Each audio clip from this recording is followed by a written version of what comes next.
Okey, manakala aspek yang ketiga adalah akhlak, yang mana nilai baik membentuk akhlak mahmudah.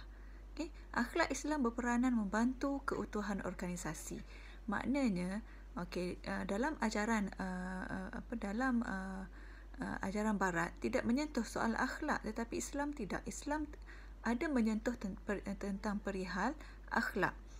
Selain tindak tanduk kita dibentengi oleh asas akidah, asas syariah, tindak tanduk kita dalam mencapai objektif sesebuah organisasi juga dikawal, dipandu oleh akhlak, iaitu nilai baik, yang mana nilai yang baik membentuk akhlak mahmudah, dan akhlak Islam ini berperanan membantu keutuhan organisasi. Maksudnya kalau kita ada ketua yang berpegang teguh dengan ajaran Islam, kemudian patuh dan faham tentang syariat Islam, ditambah pula dengan tingkah laku dan akhlak yang baik, sudah tentu ianya mampu membawa organisasi dan ataupun di bawah pimpinannya mampu pergi lebih jauh lah bila bergabung ketiga-tiga asas pengurusan Islam ini dalam memajukan sesebuah organisasi.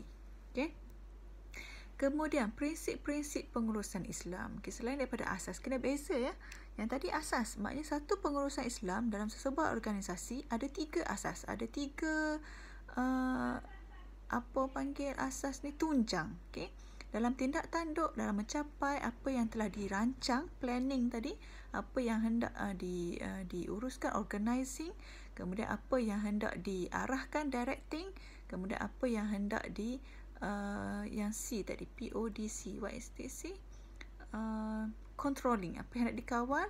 Keempat fasa pengurusan Islam tadi hendaklah berlaku dan berjalan seiring dengan asas-asas pengurusan Islam. Maksudnya tidak boleh lari daripada akidah, syariah dan juga akhlak. Tetapi apa pula yang disebut sebagai prinsip pengurusan Islam menurut Ahmad Ibrahim Abu Sin? Ada beberapa prinsip yang menjadi pegangan dalam pengurusan Islam. Antaranya adalah prinsip al-ubudiyah, prinsip kehambaan, prinsip al-ta'ah, yang taat, prinsip al-adalah, prinsip keadilan, prinsip al-musawah, iaitu prinsip kesamarataan, kemudian prinsip al-itqan, iaitu prinsip tekun, bersungguh-sungguh. Kita pergi satu persatu.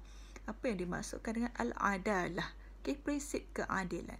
Prinsip keadilan ni yang saya sebut dah tadi, adil ni adalah apabila kita meletakkan sesuatu pada tempatnya. Menurut Al-Mawardi, adil juga memberi maksud bercakap benar, jelas, jujur, menjauhi perkara haram, mengelakkan diri daripada buat dosa dan bersubahat dengan dosa.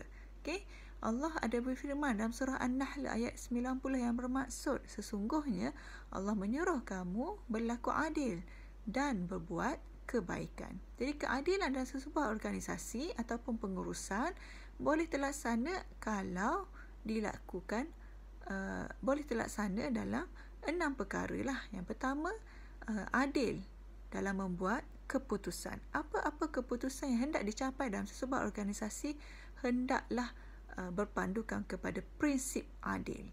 Yang kedua, adil dalam pengucapan. Yang ketiga, adil dalam melaksanakan perintah Allah.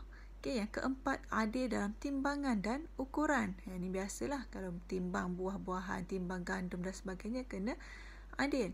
Yang kelima, adil dalam urusan persendirian. Meletakkan satu pada tempatnya lah. Yang keenam, adil dalam pengurusan harta.